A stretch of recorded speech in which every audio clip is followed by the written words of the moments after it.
Let us see topic 2.4, that is potential due to an electric dipole. Up to now we have seen electric field due to electric dipole at any point P, let us say. We know that the electric field at any point is depending on R. The relation of electric field with R was E was proportional to 1 upon R cube.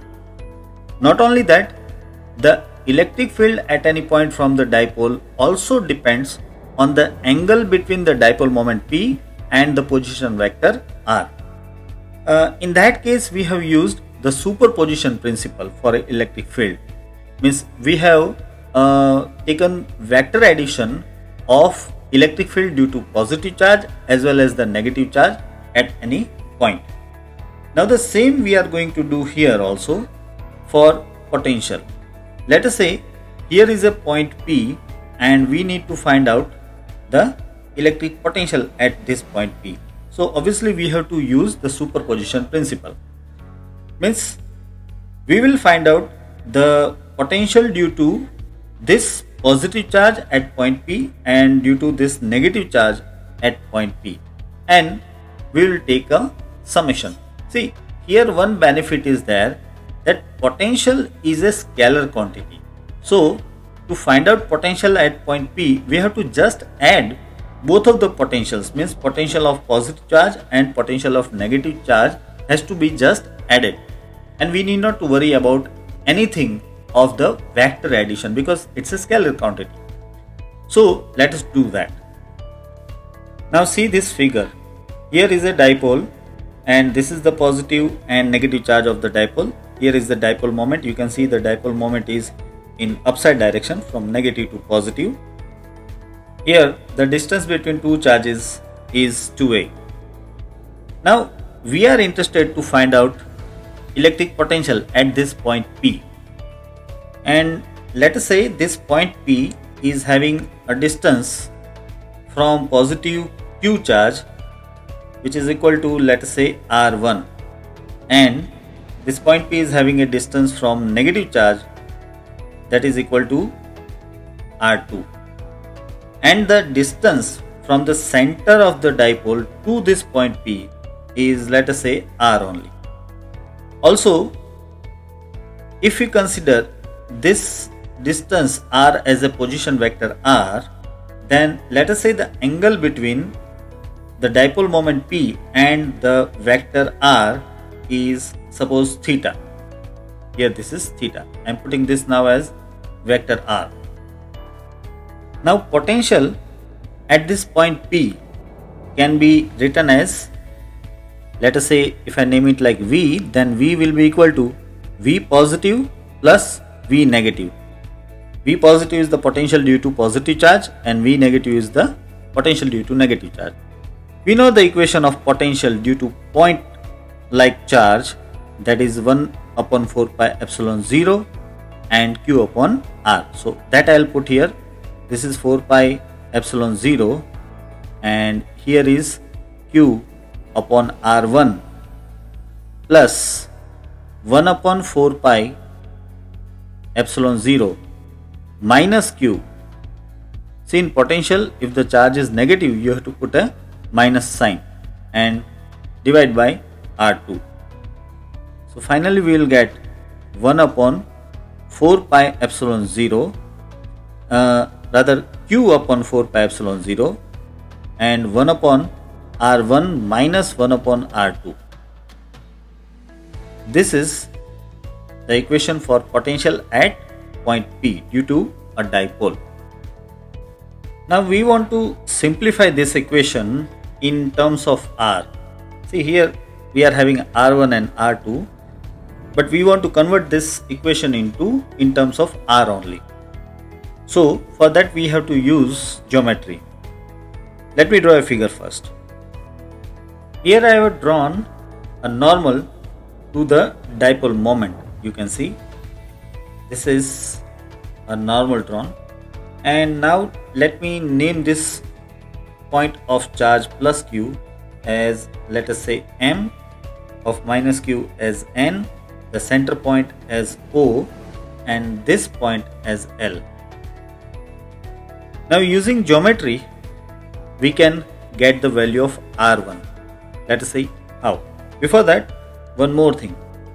This distance will be A and this will be also A, because the total distance between M and N will be 2A.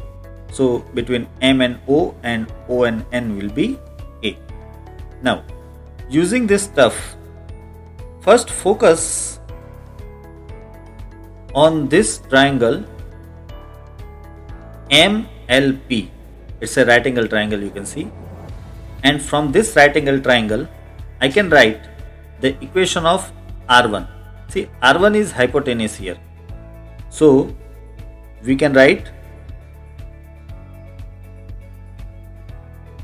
R1 square, that will be equal to ML square plus LP square.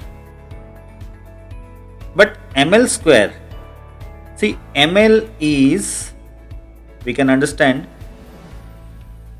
OL minus OM whole square plus LP square. Let me show you that. See, we are talking about this ML. Now this ML is OL minus OM, right? So here at the place of ML I have written OL minus OM and LP is as it is. Now let us put the values for this OL first. See, OL, as you can see, is adjacent side of this right angle triangle. Can you understand that? If you consider this right angle triangle, then here is angle theta. So this is the adjacent side, which is OL. So for adjacent side of this right angle triangle, what we can write? We can write R cos theta, because this is hypotenuse R and this is adjacent side, so obviously it will be R cos theta. So at the place of OL, I'll put R cos theta. So let me write here, this is R cos theta minus OM. Now it is quite apparent, OM is just A. So I'm putting that A and square. Further, LP. Now look this. This LP is opposite side of this right angle triangle. And here is hypotenuse, which is R, this is angle theta, and so this opposite side will become R sin theta. So I'll put that R sin theta at the place of LP, so it is R square sin square theta. Solving this, we'll get R square cos square theta minus 2AR cos theta plus A square and plus R square sin square theta. Now let us move forward. Here, this is R square cos square theta and this is R square sin square theta. So obviously it will remain R square minus 2A R cos theta plus A square. So here is the equation of R square, R1 square, sorry. And from that, now we can write R1 square is equal to R square. See, I am taking R square common from this equation. So what will remain in the bracket is 1 minus 2A cos theta upon R plus A square by R square. I have taken R square common, so we are getting this term. Now if we consider that R is very larger than A, means the distance of the point P where we want to find out the potential, that distance R is very larger than A, then this A square upon r square can be taken as 0 because a square is very small compared to r square, so this term will be nearly 0, and thus now we can write r1 is equal to r into bracket 1 minus 2a cos theta upon r raised to 1 by 2. See this, I have omitted this term because it is nearly 0, and I have taken a square root of this equation. So taking square root will give you here r1, here you will get r, and here you will get power 1 by 2. But basically we need 1 upon r1. So from this now I can write 1 upon r1 is equal to 1 upon r, and this term can be now written as 1 minus 2a cos theta upon r raised to minus 1 by 2, because I have inverted the whole equation, so here the power will be minus 1 by 2. Now we can solve this equation further by the use of binomial theorem. First let me remind you,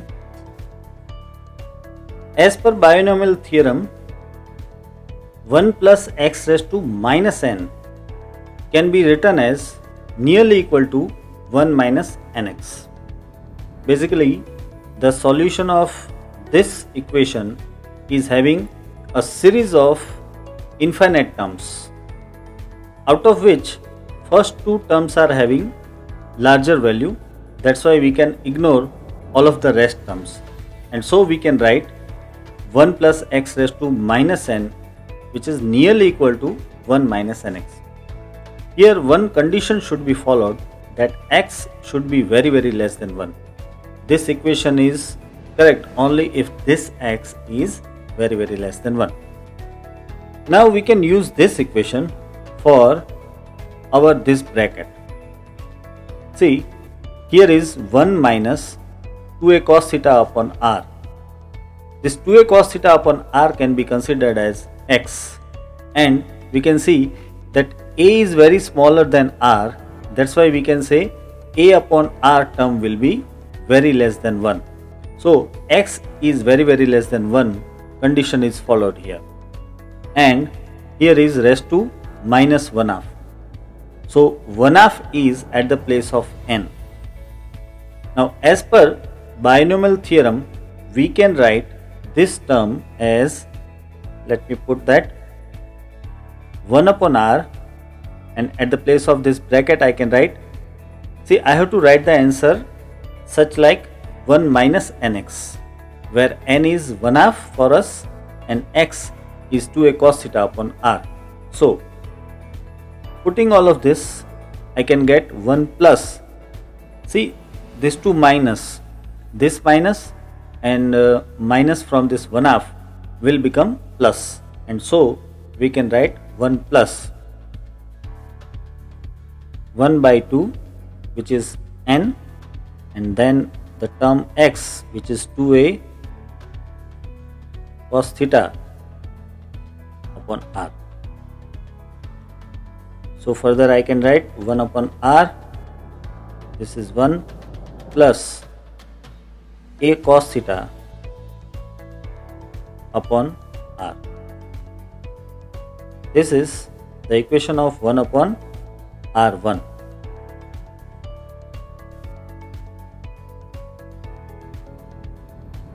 Similarly,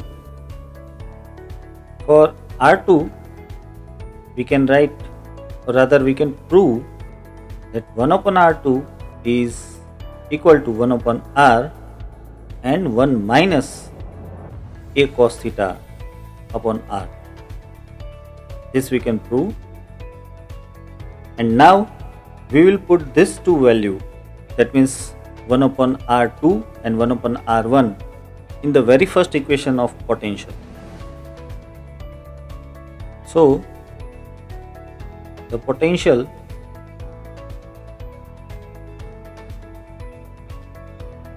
at point P can be now written as V is equal to Q upon 4 pi epsilon 0, and then we have to put 1 upon R1 minus 1 upon R2, but in 1 upon R1 and 1 upon R2 we are having 1 upon R as common, so I'll put that 1 upon R here, and then this is 1 upon R1, 1 plus A cos theta upon R minus 1 upon R2, so it will be minus 1 plus A cos theta upon R. So simplifying this, now we can write V is equal to Q upon 4 pi epsilon 0 R, and the remaining term here will be 2A cos theta upon R. Further simplifying this equation, we can write, see here we are having Q and 2A, that is dipole moment P. P is equal to 2AQ. So I'll put here P cos theta upon 4 pi epsilon 0 and R square. We can also write this 1 upon 4 pi epsilon 0 as K, so it becomes Kp cos theta upon R square. This is the equation of potential of a electric dipole at a distance R. One more step we can take here by writing vector P dot caret R upon 4 pi epsilon 0 R square, or K vector P dot caret R upon R square. This is because vector P dot caret R is again P cos theta. So instead of P cos theta, you can put P dot caret R, which I have placed here. Here we should also mention one thing, that in this equation R is very greater than A. These equations are true for R very greater than A. So finally, these are the equations for electric potential produced by an electric dipole at a distance R from the dipole.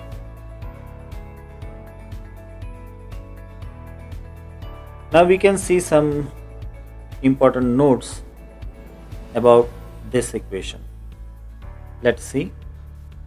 The first note is, if point P is on the equator of the dipole, then the dipole moment P and the unit vector caret R will be perpendicular to each other, and that's why the angle theta will be 90, and if it is 90, then cos 90 will become 0, and so potential V will become 0.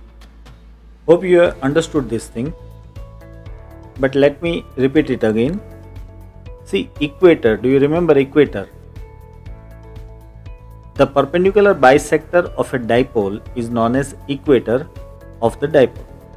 So on that equator, the dipole moment and the position vector R will be perpendicular, and that's why the dipole moment and the unit vector caret R will be also perpendicular. But in that case, the angle theta will become 90, and so in this equation cos 90 will give you 0. So the potential will become 0. So anywhere on the equator, we will get the potential to be 0. So here is V is equal to 0 on the equator. Now if the point P is on the axis of the dipole, then vector P, that means the dipole moment, will be parallel to caret r, or it will be anti-parallel to caret r. So in this situation, dipole moment will be either in the direction of position vector, or dipole moment will be in the opposite direction of position vector. And so either we can get theta is equal to 0, or we can get theta is equal to 180 degree. Now look this equation. Here is cos theta. So if theta is 0, then cos theta will be 1. And if theta is 180, then cos theta will become minus 1. So we will get potential V is equal to plus or minus P upon 4 pi epsilon 0 r square, or you can also write plus or minus Kp upon r square. So this is the equation of potential on the axis of the dipole. And the fourth point is potential of a dipole at a large distance. Large distance means when we can say r is very greater than a. So at a large distance falls off as V is proportional to 1 upon r square. See here, potential is proportional to 1 upon r square. This is important because we know that in case of electric field of a dipole, the electric field was proportional to 1 upon r cube, whereas potential is proportional to 1 upon r square. Now let us see topic 2.5, potential due to system of charges. Now for the system of charges, let us see this figure. Here this is charges like Q1, Q2, Q3, Q4 and Qn. And here is a point P where we want to find out the potential. These are the position vectors R1, R2, R3, R4 and Rn and so on. So obviously potential at this point P will be an algebraic sum of potential due to Q1, Q2, Q3, Q4 and Qn and so on. So the total potential at point P will be the algebraic sum of all the potentials due to the individual charges. So we can write here that V will be equal to like V1 plus V2 plus V3 and plus up to Vn, where V1, V2, V3 and so on are the potentials due to the individual charges like Q1, Q2, Q3 and so on. And the equation for the potential due to any point like charge is 1 upon 4 pi epsilon 0 Q upon R.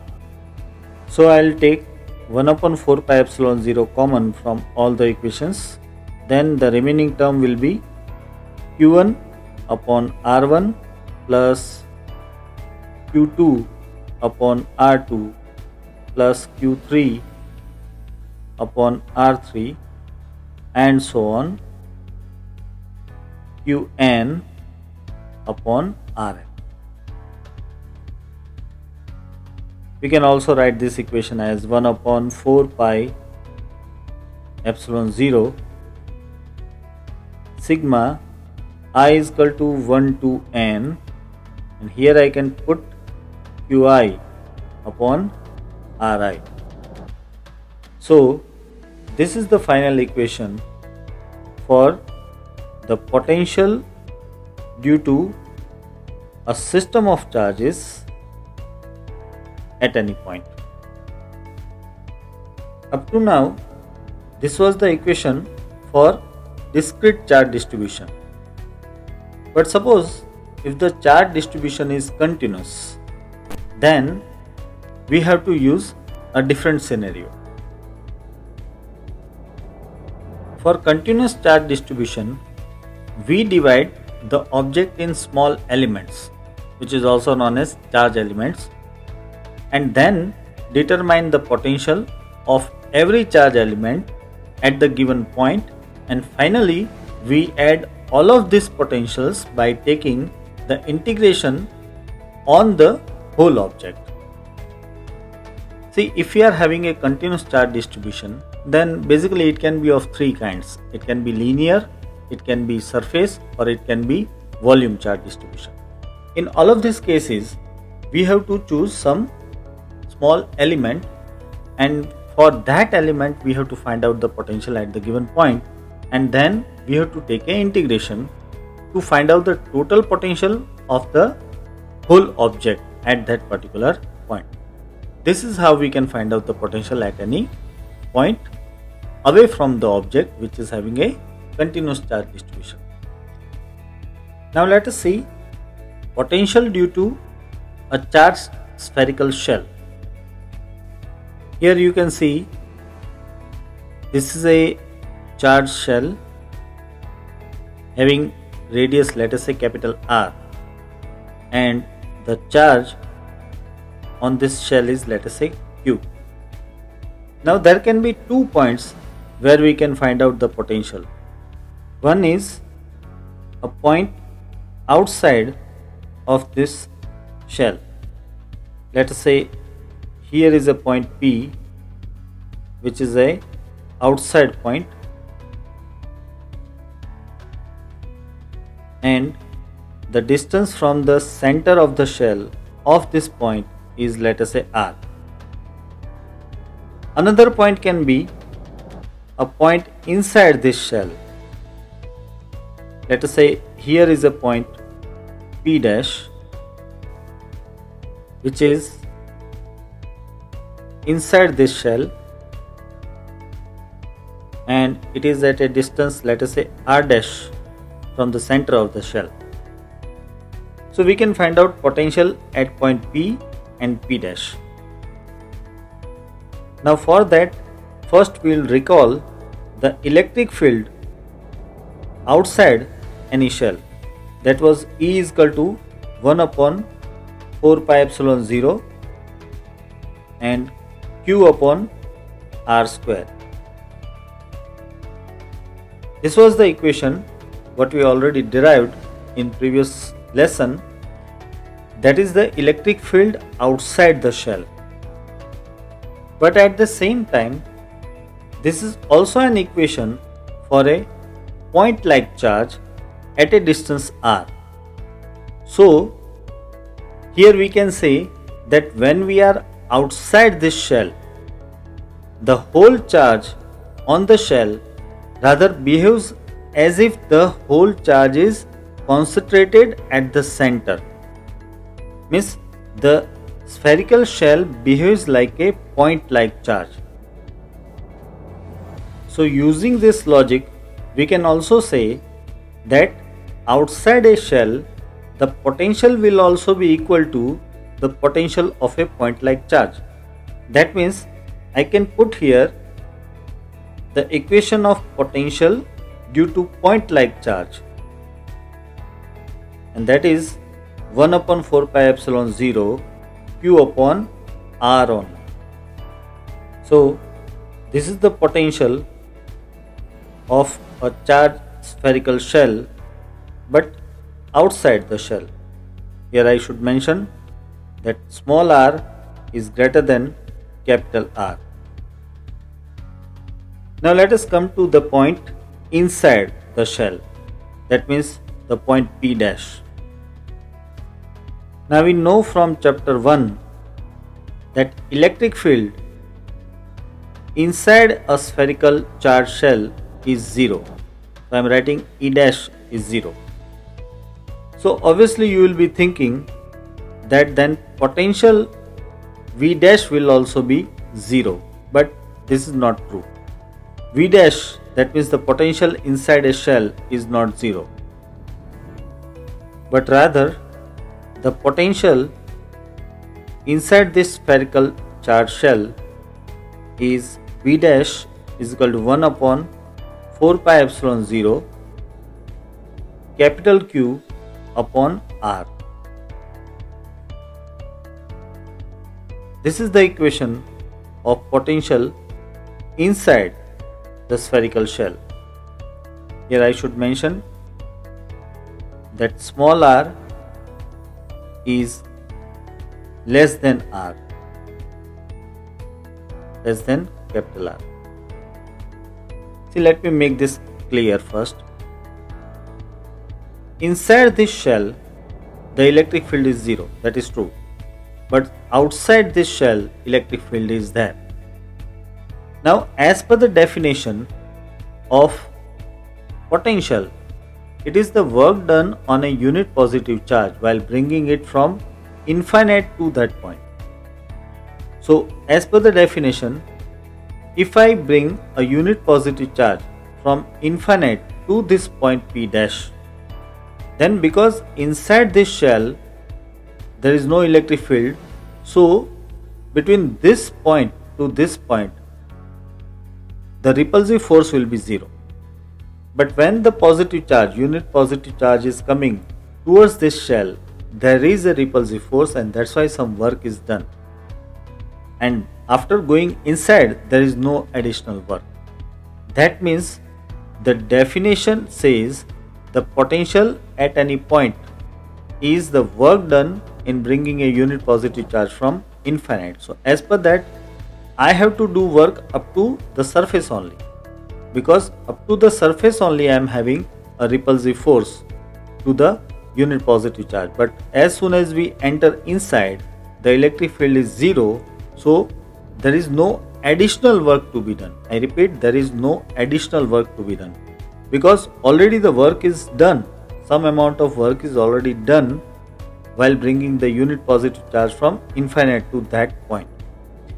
So the potential inside will be just same as the potential on this surface, because up to this surface we have to do some work, and that might be stored in form of potential energy. And now when coming inside, you need not to do any other additional work, but the work already done will be called as the potential, and that's why the potential becomes 1 upon 4 pi epsilon 0 capital Q upon capital R.